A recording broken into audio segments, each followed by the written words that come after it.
Hi everyone, this is my next class, and in this class I'm going to teach you how to checkmate with bishop and knight. Okay, fine. Now the position is white king on f6, bishop on d3, knight on f7, black king on f8. Why? This is a very standard position where with one bishop and knight, this king position, king will be cornered. And now you have to learn the checkmate, what is a checkmate position, where we get, and how to checkmate, how to drag to the corner and checkmate the black king. Now everyone will have a same doubt that why black king is already cornered, then why can't we deliver checkmate on h8. So this, for example, this square. No, actually this position, the problem is the bishop is in white square, so it can, the white square bishop, it can deliver checkmate only in the white squares, not on the wrong squares. See this square, this square and this square, you cannot give a check in this square with the bishop, and in these endings we'll more obviously get checkmate with this bishop. So with the, to get checkmate with this bishop, we need to drag the king to h1 and a8, these two squares. Okay, fine. Now one more, and if the bishop is in dark squares, for example, then the checkmate will happen in these dark squares. Okay, fine. Now see, why I kept this position and analyzing is because in any sort of bishop and knight ending, this is the standard position, and to get this position at least you need some 15, it takes hardly 15 to 20 moves to achieve this position. After achieving this position, I will show you a forced checkmate within 15 to 20 moves maximum. If you play exactly, it will take 17 moves from here to checkmate black's king, and you have to learn, and there is a rule of 50 moves draw, so most of the players will draw this position for after seeing these difficulties. So today you gonna learn these things.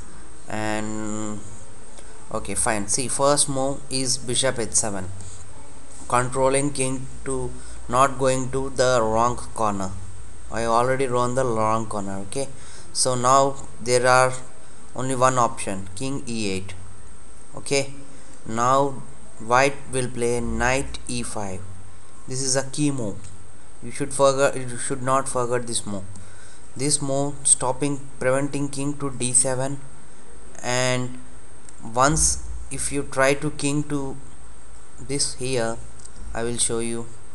If for example if you pick king f8, okay, then knight d7 and king e8, king e6, king d8 and king d6, king, if you played king here, king e8 again, you can bishop g6, and king cannot come up because it is all squares under control. Now king forced to d8.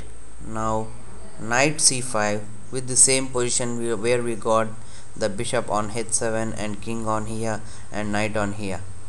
So see, this is the way you have to drag the king. If the king moves to c8, then bishop here, see the waiting move, bishop to d3, because with the knight you cannot wait a move. Now king to d8, you can give bishop, knight to e6 check. This is a key move. In this position, this is one more key move where king cannot go to e8. Why? Because bishop g6 is a checkmate. See, then see, king is called, this is very funny position. Actually you won't get this position. The main problem is king e8, knight e6, then king c8, then king c6, king b8. Why? Because it's all controlled. And now bishop a6. If after king a7, you can play knight c5, threatening king any move. For example, king a8, bishop knight, king b6, and king b8, knight d7, and king a8, and bishop b7 is a checkmate. So if you come back to position again, where see knight c5, so now black has only two options. One is to come to king c8, where we saw how to checkmate in the previous thing. Now let's see king d8, which is little difficult. Now the black's plan is to run away and go to other bad corner. Once if the king ran away to other corner, then the same position repeats here, and we have to drag from this corner to this corner, where it is very difficult. So we have to play exact sensible moves here from here. Okay, now the black plan is to run away the king to a1. Okay, now what you will do, play king e6, king e6. Now king c7. Black is at this plan to go to this corner, where your two pieces are lacking coordination. Now see the key move. You should, why the knight c5 is very useful. It is useful for both purpose. Knight d7. Now he cannot come to king b6, where a5, and he cannot run here. So his logical move is king c6, at least trying to king come here and here and run to this square.